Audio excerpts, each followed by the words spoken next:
பல வரலாற்று ஆசிரியர்களின் பதிவுகள் மூலமாகவும் இங்கு வந்த அந்த காலகட்டத்தில் வந்த மேலை நாட்டு பயணியர்களின் பதிவுகள் மூலமாகவும் நாம் அறிந்து வந்திருந்தோம். ஆனால் அதன் பிற்காலத்தில் நிறைய கல்வெட்டுகள் கிடைக்கப்பெற்றவுடன் நாம் அகழ்வாயிலும் ஈடுபட்டு தற்போது அகழ்வாயிலும் நடத்தி கொண்டு வருகிறோம். ஸோ பதிவுகள் செய்யப்பட்ட அவர்களின் அந்தந்த காலத்தில் வந்த மேலைநாட்டு பயணியர்களின் பதிவுகள் என்பது அவர்களின் கண்ணோட்டத்திலும் அவர்களிலும் புரிதலிலும் ஏற்பட்ட பதிவுகள். எனவே அது 100% சரியானதாக நம்ம அந்த காலத்து சமூகத்தின் பண்பாட்டையும் அப்போ உள்ள பழக்க வழக்கங்களையும் சிறந்த பிரதிபலிப்பாக அது இருக்குமா என்று ஒரு ஐயப்பாடு எப்போதுமே இருக்கும். அது 100% சரியாக இருப்பதற்கு வாய்ப்புகளும் இல்லை என நான் கருதுகிறேன். எனவே நம்ம அந்த சமயத்தில் தொல்லியல் துறை என்பது நமக்கு கண்கூடாக கிடைக்கப்பட்ட ஆதாரங்களை கொண்டு நாம் அந்த காலத்தின் பண்பாட்டையும் வாழ்வியல் நிலையையும் நாம் அறிந்து கொள்ள இயல்கிறது. நமது தமிழகத்தில் கிட்டத்தட்ட 40 இடங்களில் தொல்லியல் ஆராய்ச்சிகள் நடத்தப்பட்டும் தற்போது நடத்தியும் வரப்படுகிறது. கற்காலம் முதல் புதிய கற்காலம், இரும்பு காலம், சங்க காலம், இடைப்பட்ட காலம் வரையிலான தொல்லியல் தளங்களின் அகழ்வாய்வு மேற்கொள்ளப்பட்டு வருகிறது. நமது கட்டிடக்கலை, நகர வாழ்வியல், முதுமக்கள் தாளிகள், மக்களின் வாழ்வியல் முறை, சமய வழிபாடுகள், கல்வி அறிவு, தானிய வகைகள், அந்த காலத்தில் பயன்படுத்திய தானிய வகைகள், வாணிபம், நாணயங்கள், ஆபரணங்கள், ஆயுதங்கள் போன்றவற்றை நாம் அகழ்வாய்கள் மூலம் அறிய முடிகிறது. அவை அனைத்தும் நமது பண்பாட்டின் வளர்ச்சியையும் பிரதிபலிப்பதாகவே இருக்கிறது. தற்போது நடைபெற்று வருகிற இந்த அகழ்வாய்களின் மூலம் ஏற்கனவே நாம் நம்பிக்கொண்டிருந்த சில கருத்துக்கள் திருத்தப்பட்டும் வருகிறது. அதற்கு சிறந்த உதாரணமாக தற்போது நமது கீழடியில் நடந்த ஆய்வுகளின் மூலம் தமிழ்நாட்டில் நகரமயமாக்கல் என்பது கிமு 3ஆம் நூற்றாண்டில் உருவாக்கப்பட்டது என்று நாம் நம்பிக்கொண்டிருந்தோம். ஆனால் அந்த அகழ்வாய்வில் நாம் கண்டுபிடித்தது கிமு 6ஆம் நூற்றாண்டிலேயே நமக்கு நகரமயமாக்கல் ஏற்பட்டுள்ளது தமிழகத்தில் என்றும், அந்த காலத்திலேயே நம்முடைய மக்கள் அனைவருக்கும் கல்வி அறிவும் சிறந்தவர்களாக இருந்தார்கள் என்பதும் தெரிகிறது. நமது மேலை நாடுகளிலும் சரி வடநாடுகளிலும் சரி நமக்கு கிடைக்கப்பட்ட கல்வெட்டுகளாகட்டும் இல்லை இந்த அகழ்வாயில் கிடைக்கப்பட்ட பொருட்களாகட்டும் எல்லாமே அரசர்களால் இடப்பட்ட கட்டளைகளும் அவர்களால் தெரிவிக்கப்பட்ட கருத்துக்களுமே இடம்பெற்ற கல்வெட்டுகளாக அமைப்பெற்றுள்ளது. ஆனால் நமது தமிழகத்தில் மட்டுமே அந்த பண்டைய காலத்திலேயே கல்வி வளத்தில் சிறந்தவர்கள் என்பதை எடுத்துக்காட்டும் விதமாக நமது பானைகளில் உள்ள அந்த எழுத்துக்கள், நம்மளது தமிழின் எழுத்துக்கள் எல்லாமே என்ன பறைசாற்றுகிறது என்றால் பண்டைய காலத்திலேயே நம்ம பெண்கள் கூட, ஏன்னா பானைகளை பெரும்பாலும் பயன்படுத்துவது பெண்கள் தான், பெண்களை அந்த அளவுக்கு சிறந்த கல்வி அறிவு பெற்றவர்களாகவும் பெண்கள் சம உரிமையுடனும் சிறந்தவர்களாக திகழ்ந்தார்கள் என்பதையும் எடுத்துக்காட்டுகிறது. ஸோ நம்ம பண்டைய காலத்திலேயே சிறந்தவர்களாகவும் உலகத்தின் முன்னோடிகளாகவும் திகழ்ந்தோம் என்பது நமது தொல்லியல் ஆய்வுகள் மூலம் நமக்கு தெரிய வருகிறது. இந்த தொல்லியல் ஆய்வு இந்த தேசிய கருத்தரங்கு என்பது கலைஞர் அவர்களின் 100ஆண்டு விழாவில் நாம் நடத்துவது சால பொருத்தமான ஒரு விஷயம். ஏனென்றால் மாண்புமிகு கலைஞர் அவர்கள் வரலாறு மற்றும் தொல்லியலில் மிகுந்த ஆர்வம் கொண்டிருந்தார்கள். பூம்புகாரில் நடந்த கடல் அகழ்வாய்வு செய்வதற்கு அவருடைய ஆட்சி காலத்தில் அதற்காக சிறப்பு நிதியை ஒதுக்கி இந்தியாவிலேயே முதல் முறையாக கடல் அகழ்வாய்வு செய்வதற்கு நாம் தான் தமிழ்நாட்டில் மட்டுமே நிதி ஒதுக்கீடு செய்யப்பட்டு அந்த அகழ்வாய்வுகள் நடத்தப்பட்டது. எனவே எல்லா துறையிலும் முன்னோடியாக விளங்க வேண்டும் தமிழகம் என்பதில் உறுதியாக இருந்த மாண்புமிகு கலைஞர் அவர்கள் தொல்லியல் துறையிலும் தமிழகத்தை முன்னோடியாக திகழ செய்வதற்கு அந்த கடல் ஆய்வுகளை முதலில் ஏற்படுத்தி நமக்கு அந்த பெருமையும் சேர்த்து கொடுத்தார்கள். மேலும் கல்வெட்டுகளில் கிடைத்த ஆதாரங்களின் மூலமாகவும் வரலாற்று ஆசிரியர்களின் பதிவுகளையும் இந்த அகழ்வாய்களில் கிடைத்த பொருட்களின் ஆதாரங்களையும் கொண்டு அவர்கள் சிறந்த புதினங்கள் பலவற்றையும் எழுதி நமக்கு சுவைப்பட எழுதி நமக்கு தந்திருக்கிறார்கள். எனவே கலைஞர் அவர்கள் தொல்லியல் துறையின் வளர்ச்சிக்கும் மிகுந்த பங்காற்றி தமிழ்நாடை முன்னோடி மாநிலமாக திகழ செய்வதற்கு பெரும் பணியாற்றியார்கள். எனவே அவருடைய இந்த 100ஆண்டு விழாவில் இந்த தொல்லியல் துறை சார்பாக இந்த தேசிய கருத்தரங்கு நடத்துவது என்பது சால பொருத்தமானது. இந்த சிறந்த ஒரு கருத்தரங்கில் பங்கு கொற்று என்னையும் உரையாற்ற அழைத்தமைக்கும் வாய்ப்பு கொடுத்த அனைவர்களுக்கும் நன்றி கூறி மனைகிறேன். நன்றி, வணக்கம்.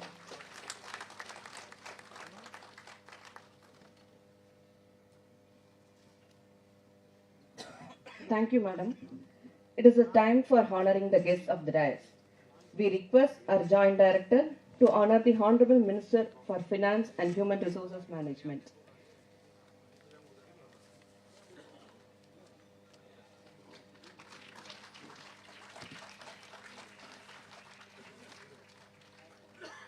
We request Honorable Vice Chancellor of Madurai Kamarajar University to honor the Honorable Minister for Commercial Taxes and Registration.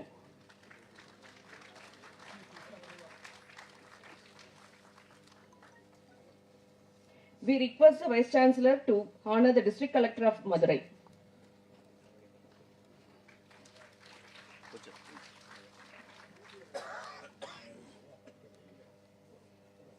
We request our Joint Director to honor the Vice Chancellor.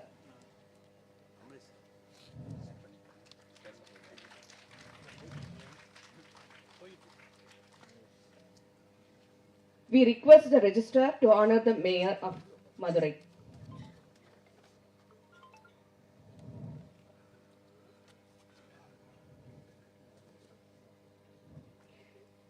We request Dr. Kumaresan sir to honor the MLA of Madurai North Assembly Constituency.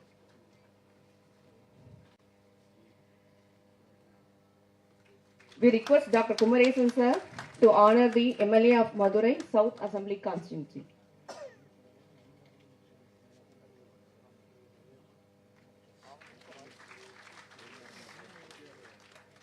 We request a Joint Director to honor Thiru Manimaran sir avargal.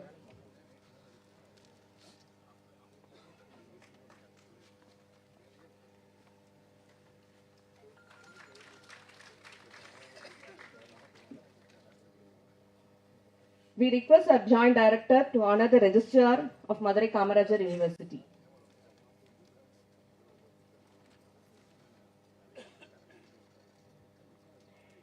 We request our Joint Director to honor Dr. Kumaresan sir.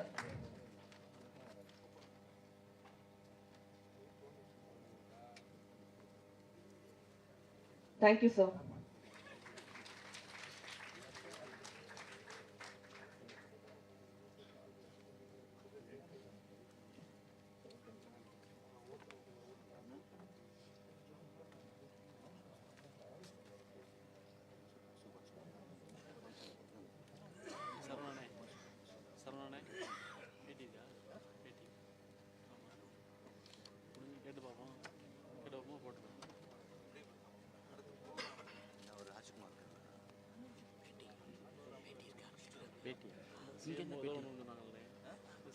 Seminar மட்டும்தான். நீங்கள் செல்வராஜை மட்டும் எல்லா இடத்துலையும் கேட்டீங்க. எதுக்கு பேட்டி? Seminar only செமினாருக்கு வந்திருக்காரு அவர். நீங்கள் கேளுங்க. 1 கோடிக்கும் அதிகமான வாசகர்கள் பற்றி நீங்கள் கேளுங்க. நான் என்ன சொல்கிறேன், இடம் பொருளாக இருக்குது. செல்வராஜை மட்டும் விரட்டி வெட்டி கேட்டீங்க. நீங்கள் கேட்டாலும் வரமாட்டார், எனக்கு நல்லா தெரியும்.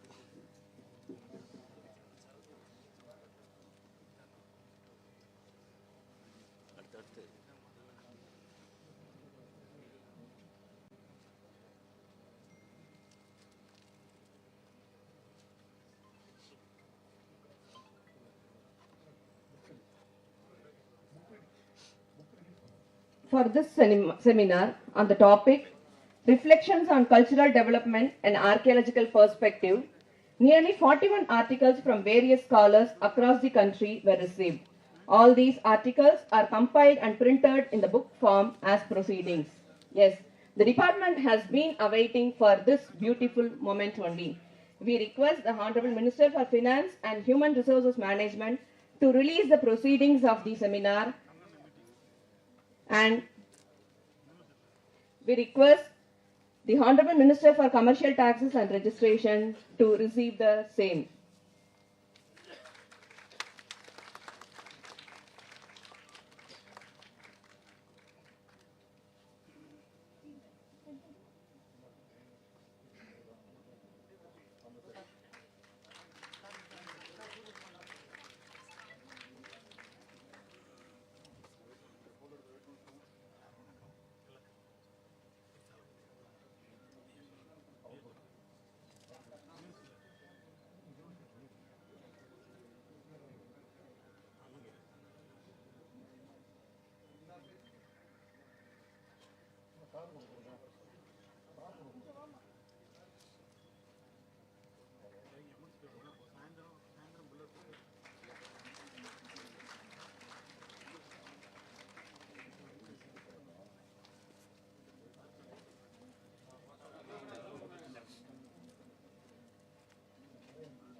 Thank you, sir.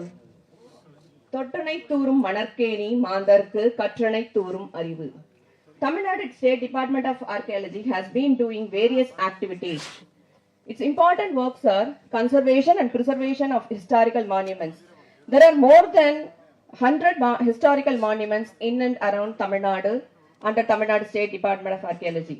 We have been doing the excavation systematically and scientifically in various districts around Tamil Nadu.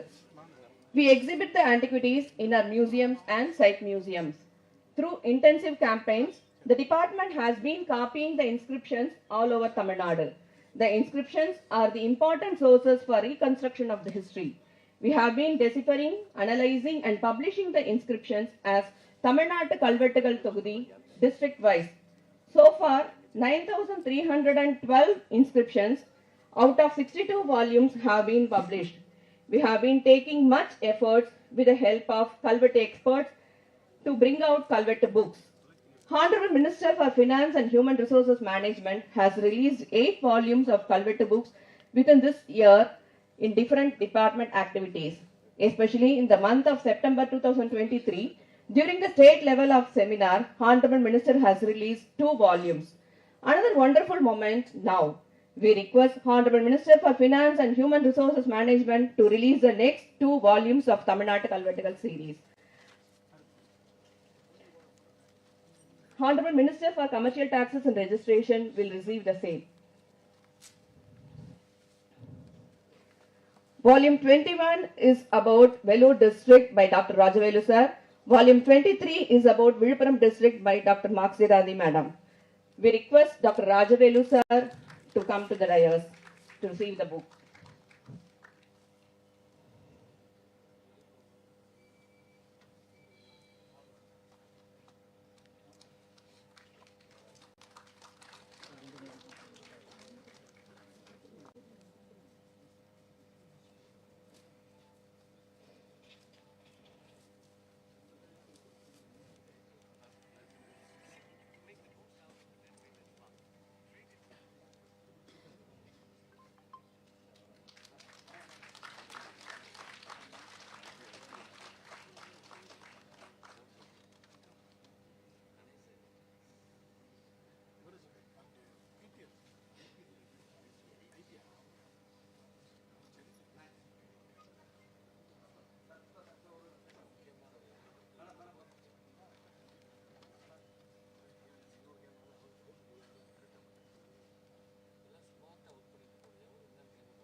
Thank you, sir.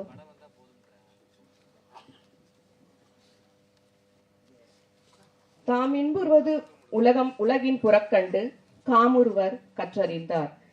We welcome the Honorable Vice Chancellor of Madurai Kamarajar University, who has been supporting from the beginning to conduct this seminar successfully to deliver the felicitation address.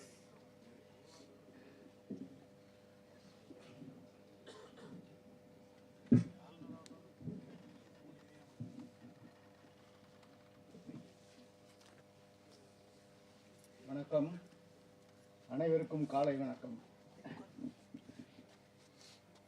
Professor Kumaresan, Professor Rajan, Srimati Sangeeta, the Collector of the Madurai District, Thru Udayachandran IAS, Secretary Finance, Mr. Dr. Manivasan, Principal Secretary Tourism Culture, Honorable Minister for Finance and Human Resources Management, Honorable Minister for Commercial Taxes and Registration, Honorable Mayor of the city, other dignitaries on the dais, my respectful MLAs, Mr. Talabadi, Mr. Venkatesan, and others on the dais.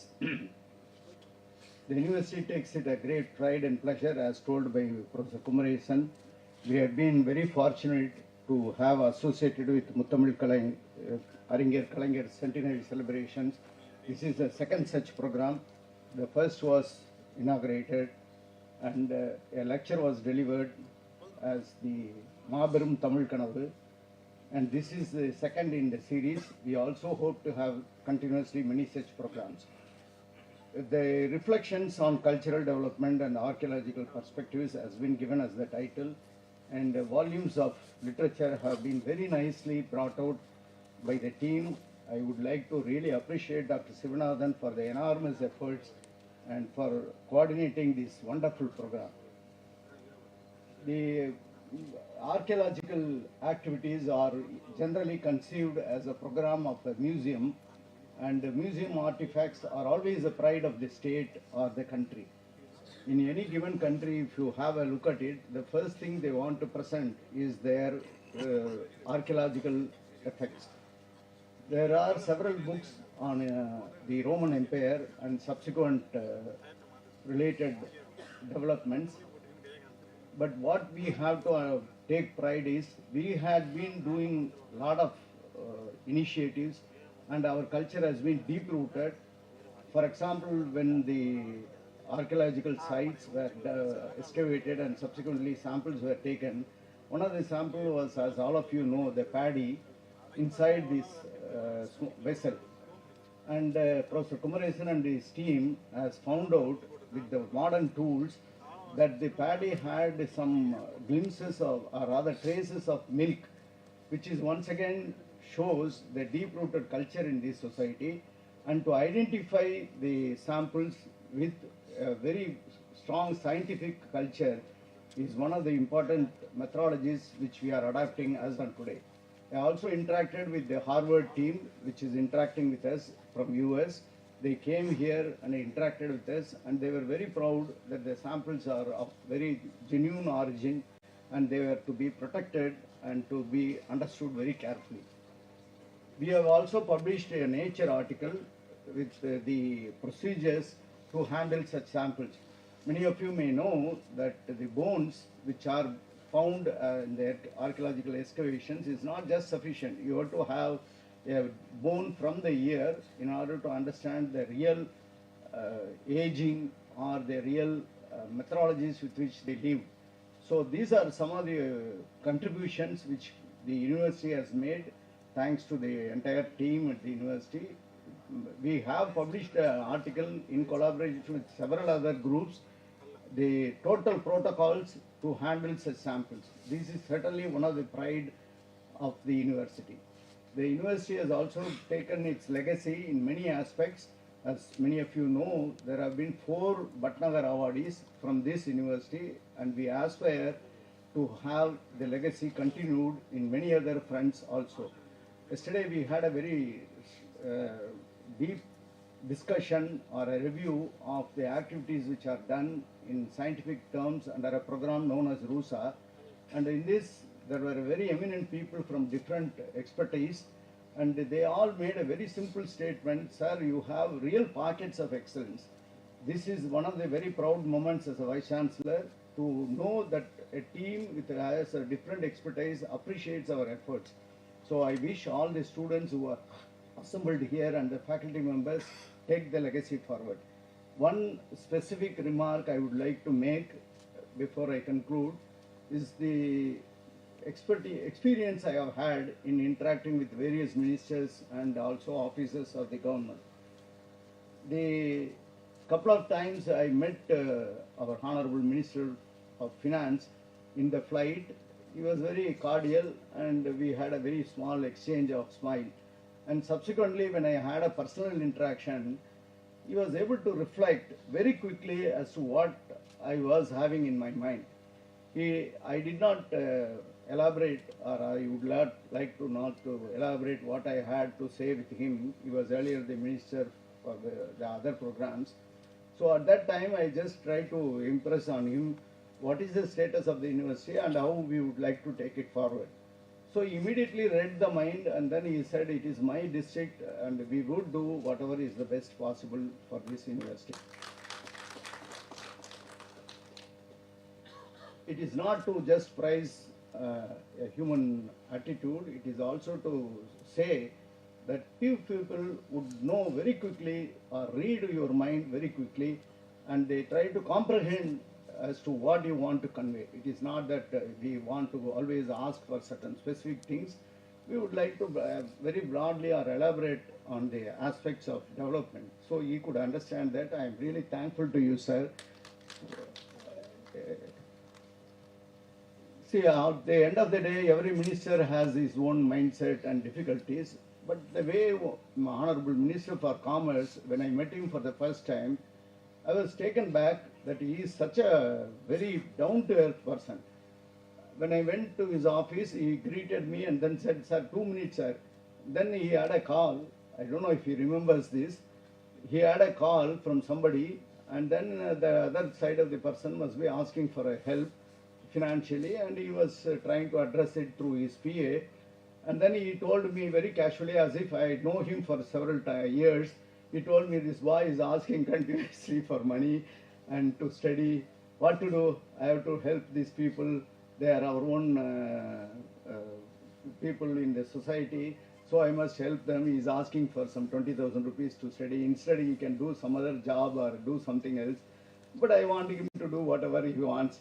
He was very casually telling me. I was taken back that a minister, with all his concerns for various developments in the society, could understand the feelings of an youngster who wants to evolve himself in education, and in spite of his personal difficulties, he has been helping. I really thank you, sir, for making such wonderful contributions. Everybody does some help at every stage.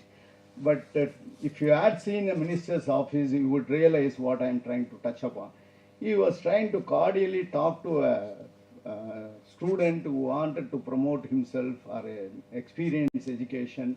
He had also his own personal issues, and so therefore it was wonderful to have an association or to have a kind of impression from people like the Honorable Minister for Commercial Taxes. As most of us know, Muthamil Kalanger made a lot of inbound programs and developed and evolved this society over the last century. The contributions he made has been enormous. He understood various literature very effectively, and he was the one who has written for Tolkapiyar's content as a Tolkapiya Urai. And similarly, he has also traced various archaeological issues, and he has brought out several books which stands testimony for his contributions. The many aspects of was touched by the earlier speakers. The one particular thing I got personal impression was the Pumbugar monument. Every time when he created a kind of monument or a sculpture, either the Vallur Kotam in Chennai or the Thiruvallur statue at Kanyakumari, or this Pumbugar establishment, you could see that he had a depth of understanding of this place, and he had a very deep-rooted understanding of the society. That particular monument has been designed in such a way it looks like a shell from where we take the pearl, because it's all on the shore at Pumbugar. It's one of the very impressive things that I saw at my early age. And similarly, he had been contributing to both classical Tamil literature and also to correlate the other literature. So archaeology has been deep-rooted in our minds, and I thank all of those who have been responsible, particularly the speakers who have been invited here. Yesterday I met a couple of them. I would like to meet all of them and try to see if we can take forward many such programs in the immediate future. Tomorrow also we have a very important event of 3 days on the culture of Tamil and Tamil literature for another 3 days. This is another international program we have starting from tomorrow. So once again, I take a lot of pride and happiness in welcoming the honorable ministers and also welcoming the collector and the mayor along with the MLAs who are seated here. Last but not the least, the Department of Archaeology has done a real wonderful work in this program, and I would like to really appreciate them for all their efforts and contributions, along with our colleagues and our faculty members and also the non-teaching members of the university. Thank you one and all for coming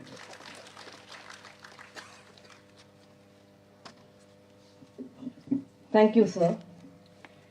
எண்ணிய எண்ணியாங்கு எய்து எண்ணியார் திண்ணியர் ஆகப் பெறின்.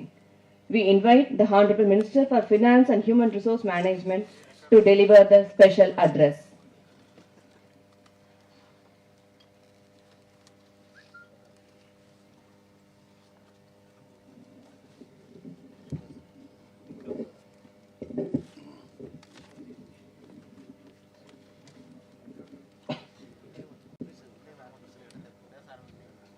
அனைவருக்கும் வணக்கம்.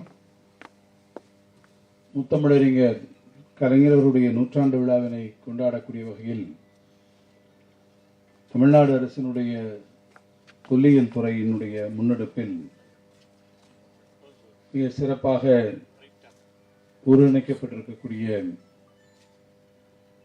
தேசிய அளவிலான The National Seminar on Reflections on Cultural Development on Archaeological Perspective என்கின்ற தலைப்பில் நடைபெற இருக்கக்கூடிய இந்த ஆய்வரங்கத்தில் தலைமையேற்று மிக சிறப்பானதொரு உரையினை வழங்கி அமைந்திருக்கக்கூடிய மதுரை மாவட்டத்தினுடைய ஆட்சித்தலைவர் மதிப்பிற்குரிய திருமதி சங்கீதா ஐஏஎஸ் அவர்களே, நிகழ்ச்சியிலே கலந்து கொண்டு பெருமை சேர்த்து நேரத்தினுடைய அருமை கருதி தான் உரையாற்றாவிட்டாலும் தன்னுடைய வருகையினுடைய மூலமாக இந்த நிகழ்ச்சிக்கு சிறப்பினை சேர்த்திருக்கக்கூடிய என்னுடைய பெருமதிப்பிற்குரிய அருமை அண்ணன் மாண்புமிகு வணிக வரி மற்றும் பத்திரப்பதிவுத்துறை அமைச்சர் பாசத்திற்குரிய அருமை அண்ணன் மூர்த்தி அவர்களே, நிகழ்ச்சியிலே அனைவரையும் அன்போடு வரவேற்றிருக்கக்கூடிய பேராசிரியர் குமரேசன் அவர்களே, எனக்கு முன்னாலே இங்கே உரையாற்றி அமைந்திருக்கக்கூடிய நம்முடைய மதிப்பிற்குரிய பல்கலைக்கழகத்தினுடைய துணைவேந்தர் அவர்களே, மதிப்பிற்குரிய சட்டப்பேரவையினுடைய உறுப்பினர்கள் அண்ணன் தளபதி அவர்களே, அன்பிற்குரிய அருமையண்ணன் பூமிநாதன் அவர்களே, நிகழ்ச்சியிலே கலந்து கொண்டிருக்கக்கூடிய வணக்கத்திற்குரிய மாநகர மேயர் திருமதி இந்திராணி பொன்வசந்த் அவர்களே, அன்பிற்குரிய நிகழ்ச்சியிலே கலந்து கொண்டு சிறப்பித்திருக்கக்கூடிய ரெஜிஸ்ட்ரார் திரு ராமகிருஷ்ணன் அவர்களே, இறுதியில் நன்றி உரை நபர் இருக்கக்கூடிய அன்பிற்குரிய துறையினுடைய இணை இயக்குனர் திரு சிவானந்தம் அவர்களே, என்னுடைய அன்பிற்குரிய அருமை சகோதரர் மாவட்ட கழக செயலாளர் திரு மணிமாறன் அவர்களே, இந்த நிகழ்ச்சிக்கு ஆய்வாளர்களாக வருகை தந்து இந்த செமினாருக்கு ஒரு பெரிய முக்கியத்துவத்தை தேடி தந்திருக்கக்கூடிய மதிப்பிற்குரிய பேராசிரியர் பெருமக்கள் திரு செல்வகுமார் அவர்களே, அமர்நாத் ராமகிருஷ்ணன் அவர்களே, திருமிகு சத்தியமூர்த்தி சார் அவர்களே, வேதாச்சலம் அவர்களே, ராஜவேல் அவர்களே, ஸ்ரீதரன் அவர்களே, பிச்சப்பன் அவர்களே, நம்பிராஜன் அவர்களே, திருமதி சாந்தி பப்பு அவர்களே, அஞ்சலி திரிவேதி அவர்களே, நம்முடைய திருப்பரங்குன்றம் ஒன்றியத்தினுடைய ஒன்றிய பெருந்தலைவர் தம்பி வேட்டையன் அவர்களே, திருமதி இந்திரா அஜய்குமார் அவர்களே, அன்போடு குழுமி இருக்கக்கூடிய பேராசிரியர் பெருமக்களே, பல்கலைக்கழகத்தினுடைய பல்வேறு அலுவலர் பெருமக்களே, குறிப்பாக திரளாக ஆர்வத்தோடு குழுமி இருக்கக்கூடிய என்னுடைய வாழ்த்துக்குரிய மாணவ செல்வங்களே, வந்திருக்கக்கூடிய பத்திரிகை தொலைக்காட்சித்துறை நண்பர்களே, உங்கள் அனைவருக்கும் என்னுடைய முதற்கண் இருகரம் கூப்பிய வணக்கத்தை நான் தெரிவித்துக் கொள்ள விரும்புகிறேன். ஒரு அருமையான ஒரு ஆய்வரங்கம் ஒன்று முத்தமிழறிஞர் கலைஞர் அவருடைய நூற்றாண்டு விழாவினை கொண்டாடக்கூடிய வகையில் இங்கே ஒருங்கிணைக்கப்பட்டிருப்பதில் நான் மிகுந்த மகிழ்ச்சியினை பெற்றிருக்கிறேன். முத்தமிழறிஞர் கலைஞர் அவர்கள் தொல்லியல் மீது எந்த அளவிற்கு ஆர்வம் கொண்டவர்களாக இருந்தார்கள் என்பதும், அவர் ஆட்சி பொறுப்பிலே இருந்தபோதும் இல்லாத போதும் பல்வேறு உரையாடல்களிலே அவர் தமிழ் இலக்கியத்திலே அவர் கொண்டிருக்கக்கூடிய ஆர்வத்திற்கு இணையாக தொல்லியல் பரப்பிலும் அவருக்கு பெரும் ஆர்வம் இருந்ததையும் நான் தனிப்பட்ட முறையில் நன்றாக உணர்ந்தவன் என்கின்ற வகையில் அவருடைய நூற்றாண்டு விழாவில் இந்த ஆய்வரங்கம் ஏற்பாடு செய்யப்பட்டிருப்பது உள்ளபடியே மிகுந்த பொருத்தமான ஒன்றாக நான் கருதுகிறேன். அதிலும் குறிப்பாக அவருடைய முன்னெடுப்பில் இங்கே எனக்கு முன்னாலே பேசியவர்கள் எல்லாம் குறிப்பிட்டதைப் போல ஒரு காலத்திலே கடலுள் மூழ்கி போய் சிலப்பதிகாரத்திலே மிக அற்புதமாக எடுத்து காட்டப்பட்டிருக்கக்கூடிய அல்லது சங்க இலக்கியங்களிலே சுட்டி காட்டப்பட்டிருக்கக்கூடிய புகார் நகரத்தை மீட்டெடுத்து மீட்டு உருவாக்கம் செய்யக்கூடிய முயற்சியை 70களிலே அவர் துவக்கினார். ஒரு கடலுள் மாய்ந்துவிட்ட ஒரு நகரத்தை மீண்டும் தட்டி எழுப்பி அதை கட்டி காத்து மீண்டும் அதில் ஒரு பெரிய சிறப்பை காவிரி பூம்பட்டினத்துக்கு உருவாக்கிய ஒரு பெருமை முத்தமிழறிஞர் கலைஞர் அவர்கள் ஒருவருக்குத்தான் உண்டு என்பதை நான் சொல்றேன். கடற்கரையிலே அந்த ஆய்வுகள், கடலுக்குள்ளே இருக்கக்கூடிய ஆய்வுகளை மேற்கொள்ள வேண்டும் என்று ஏறத்தாழ 50 வருடங்களுக்கு முன்பாக அவர் திட்டமிட்டார். அந்த ஆர்வம் தொடர்ச்சியாக இருந்த காரணத்தால் தான் கோவையிலே செம்மொழி மாநாடு நடைபெற்ற போது தமிழினுடைய சிறப்புகளை, நம்முடைய தொல்லியல் பெருமைகள் எல்லாம் எடுத்து காட்டக்கூடிய வகையிலே ஒரு மாபெரும் கண்காட்சி அரங்கத்தை ஏற்பாடு செய்ய வேண்டும் என்று.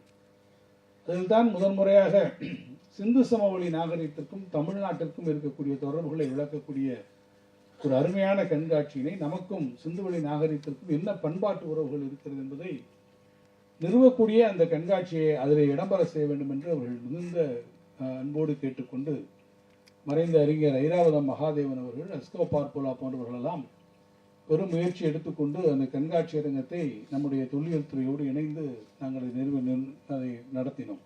போஜா முத்தையா நூலகம் அனைவருடைய முயற்சியோடு அது நடைபெற்றது. அதற்கு ஒரு பெரிய ஒரு வரவேற்பு அன்றைக்கு இருந்தது. தொடர்ச்சியாக இந்த ஆய்வுகள் மேற்கொள்ளப்பட வேண்டும். இன்றைக்கு நாம் எப்படி கீழடியை, அதனுடைய தொடர்புகளை நாம் சிந்துவெளி நாகரிகத்திலிருந்து நம்ம டிரைவ் பண்ணுகிறோமோ, அதற்கான ஒரு முயற்சிகளை அப்போதே ஒரு மிகப்பெரிய அளவிலே கலைஞர்கள் முன்னெடுத்தார்கள்.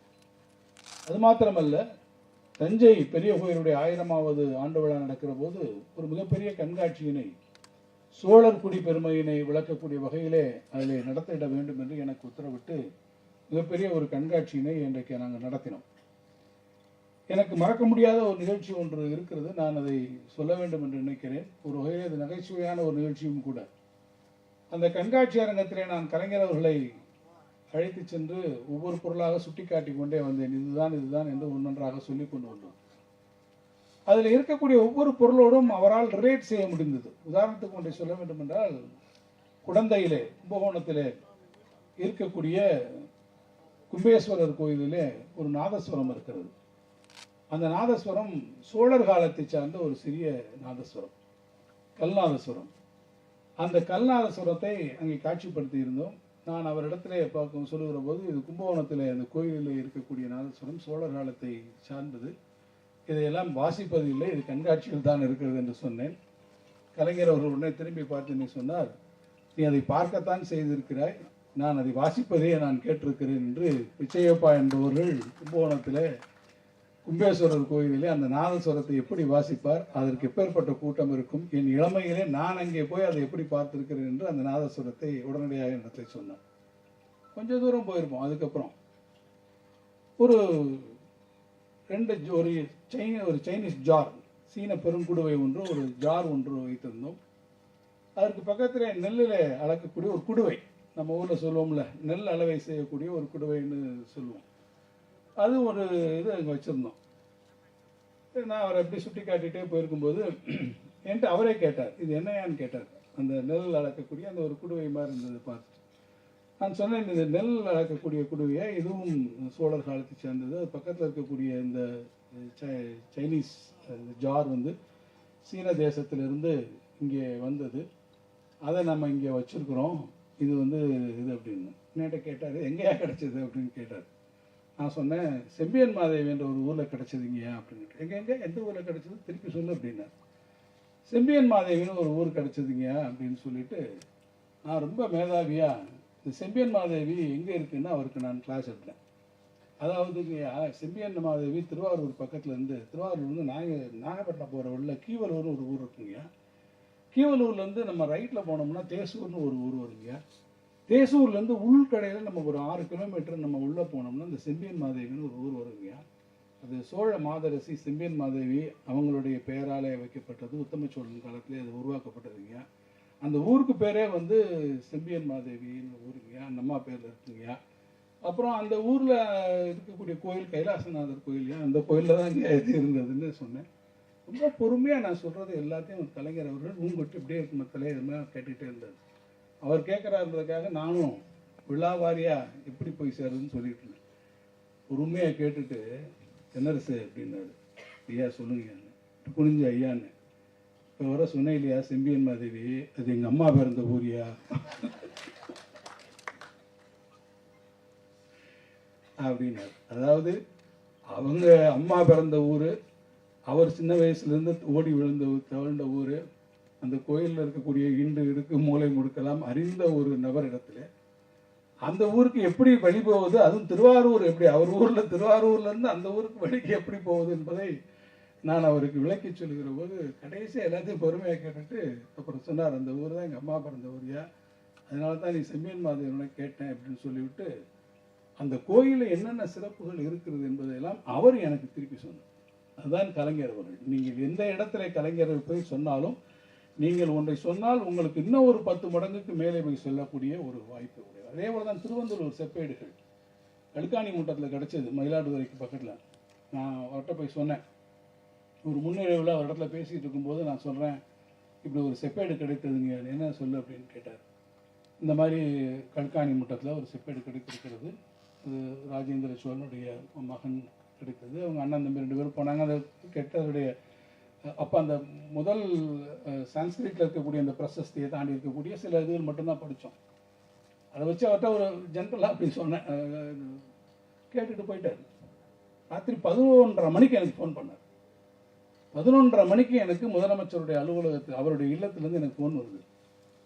நான் ஃபோன் எடுத்து யாருன்னு கேட்குறேன், முதலமைச்சர் பேசணும்னு சொல்கிறாரு. இப்போ தான் நான் பார்த்துட்டு வந்தோம், 7:30 மணிக்கு 11:30 மணிக்கு முதலமைச்சர் நம்ம இடத்த கேட்குறாரு, என்ன விஷயம் என்று நான் கொஞ்சம் வேறு ஏதாவது ஒரு விஷயமா என்ன ஏதுன்றதுக்காக எனக்கு புரியலை. போனேன், உடனடியாக லைனில் வந்தார். தென்னரசு, நீ அப்போயே பார்த்தியே என்கிட்ட ஒன்று சொன்னையே, அது என்னதியா அப்படின்னாரு. திருப்பி நான் சொன்னேன், அந்த விஷயத்தை திருப்பி சொல்லியானது. நான் திருவந்தூர் செப்பேடுகளிலே இருக்கக்கூடிய விஷயத்தை நான் முன்னாடி இருக்கக்கூடிய விஷயத்தை சொன்னேன். ராஜேந்திர சோழனுடைய மறைவிற்கு பிறகு எப்படி அவருடைய மகன்கள் அடுத்து வந்தார்கள், அவர்கள் எப்படி வீரராஜேந்திரன், ராஜமகேந்திரன், அவருடைய ராஜேந்திரன், இவர்களுடைய அந்த வம்சாவளியை சொல்லி எப்படி அந்த கொப்பத்து போரில் அண்ணன் செத்ததற்கு பிறகு அவன் கொடுக்கக்கூடிய கொடைகளை தம்பி மீண்டும் உறுதிப்படுத்தி அந்த தன்னுடைய அண்ணன் வழங்கிய கொடைகளை திருப்பி உறுதிப்படுத்தி தம்பி கொடுத்ததற்கான வரலாற்றை நான் சொல்கிறேன். 11:30 மணிலேருந்து 11:45 வரை ஒரு 1/4 மணி நேரம் அமைதியாக கேட்டுக்கொண்டு விட்டு சரின்னு எல்லாம் கேட்டு வச்சுட்டாரு. மறுநாள் காலையில் பார்த்தீங்கன்னா என்கிட்ட கேட்குறது 11:30 மணி. காலையில் முரசொலியிலே நான் சொன்ன செய்திகளெல்லாம் வைத்து அன்றைய அரசியல் நடப்புகளை எல்லாம் சேர்த்து இதற்கும் அதற்கும் முடிச்சு போட்டு ஒரு அருமையான கட்டுரையை செப்பேடு சொல்லும் செய்தி என்று முரசொலியிலே மறுநாள் காலையிலேயே அதுக்கு ஒரு கட்டுரை எழுதி அனுப்பிச்சு. காலையிலே நான் கோட்டைக்கு போகிற போது எனக்கு ஃபோன் பண்ணி கேட்டார், என் கட்டுரையை நீங்கள் படிச்சியா அப்படின்னு கேட்டார். நான் சொல்ல வந்த செய்தியை நீங்கள் புரிந்து கொண்டாயா என்று கேட்டார். நான் கேட்டுக்கொண்டேன். இன்றைக்கு இருக்கக்கூடிய அரசியல் நிலைமையை எப்படி நீங்கள் செப்பேட்டோடு ஒப்பிடுகிறது என்பதை நான் புரிந்து கொண்டேன் என்று சொன்னேன். மிகுந்த மகிழ்ச்சி அடைந்தார். எதற்காக நான் சொல்கிறேன் என்றால், தொல்லியலிலே நீங்கள் எந்த தளத்தை சொன்னாலும் அந்த தளத்தோடு தன்னை இணைத்துக் கொள்ளக்கூடியவர் கலைஞர் அவர்கள். அதனால்தான் இப்படிப்பட்ட ஒரு செமினார் இங்கே நடக்கிறது என்றால், அந்த செமினாருக்கு ஒரு அற்புதமான ஒரு தலைவருடைய ஒரு 100ஆண்டு விழாவிலே நாம் நடத்துகிறோம். ஏன்னா பல பேர் கேட்கலாம், கலைஞருடைய 100ஆண்டு விழாவிலே நீங்கள் இந்த செமினார் நடத்துகிறீர்கள், என்ன விதமாக கலைஞர் இதோடு ரிலேட் ஆகிறார் என்று கேட்டால், ஒரு மகேந்திரவர்மனுடைய காலத்திலே ஒரு நாய்க்காக எடுக்கப்பட்டிருக்கக்கூடிய ஒரு கல்வெட்டு, அந்த கல்வெட்டுக்காக தான் உடனடியாக அதில் ஒரு கட்டுரை எழுதி அதையும் நம்முடைய கல்வெட்டு இதழிலே பதிப்பிக்க செய்த ஒரு கலைஞர் என்றால், நம்முடைய தொல்லியல் வரலாற்றிலே மிகுந்த ஆர்வமுடையவராக அவர் இருக்கக்கூடியவர். அதற்கான எல்லா விதமான உள்ளும் வகையெல்லாம் உதவிகளை செய்யக்கூடியவர். அது இன்றைக்கு பாண்டிய நாட்டிலே இந்த ஒரு அருமையான விழா நடப்பதில் எனக்கு மகிழ்ச்சி.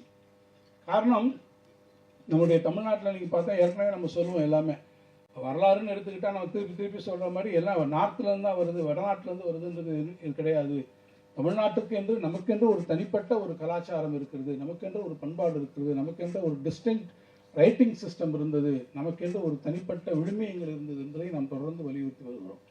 அதிலும் பாண்டிய நாட்டை எடுத்துக்கொண்டிருந்து சொன்னால், தொல்லியலுடைய எல்லா கூறுகளுமே நீங்கள் பாண்டிய நாட்டில் பார்க்க முடியும். நீங்கள் அகழ்வாய்வு எடுத்துக்கொள்ளலாம், கல்வெட்டுக்களை எடுத்துக்கொள்ளலாம், டெம்பிள் ஆர்கிடெக்சரை எடுத்துக்கொள்ளலாம், குடைவரை கோயில்களை எடுத்துக்கொள்ளலாம், பள்ளிப்படைகளை எடுத்துக்கொள்ளலாம், பாறை ஓவியங்களை எடுத்துக்கொள்ளலாம், நிமிஸ்மாட்டிக்ஸ் நாணயவியலுடைய கண்டுபிடிப்புகளாக நீங்கள் எடுத்துக்கொள்ளலாம். நீங்கள் எந்த பக்கத்திலும் தமிழில் ஒன்று சொல்லுவாங்க, நீங்கள் வெள்ளத்தில் ஒரு பிள்ளையாரை செஞ்சு வெள்ளத்தினுடைய எந்த பகுதியை கிள்ளி பார்த்தாலும் இனிக்கும் என்பதை போல பாண்டிய நாட்டினுடைய எந்த பகுதிக்கு நீங்கள் போனீங்கனாலும் கற்காலத்திலிருந்து துவங்கி இன்றைக்கு இருக்கக்கூடிய வரலாற்றினுடைய அனைத்து கூறுகளையும் உள்ளடக்கி இருக்கக்கூடிய ஒரு வரலாற்று பகுதி இருக்கிறது என்று சொன்னால் அது பாண்டிய நாடு என்று சொல்லக்கூடிய பழம்பகுதி, அதிலும் குறிப்பாக மதுரை எம்பதி. எனவே அதிலே மதுரை எம்பதியிலே இந்த செமினார் நடப்பது என்பது மிகுந்த முக்கியத்துவம் வாய்ந்தது.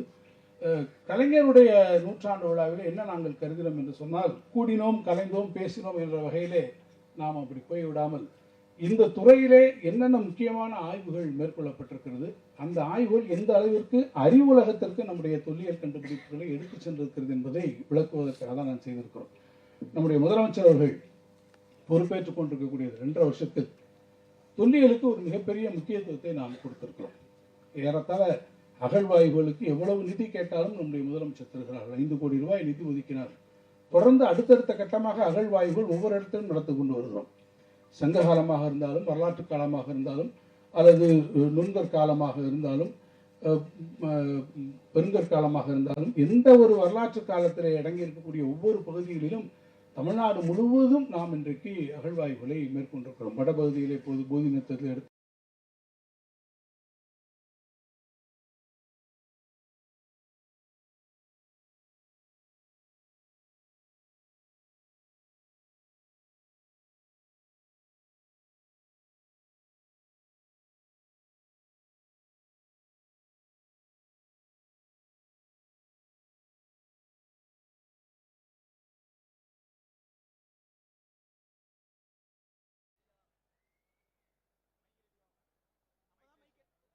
Test, audio test.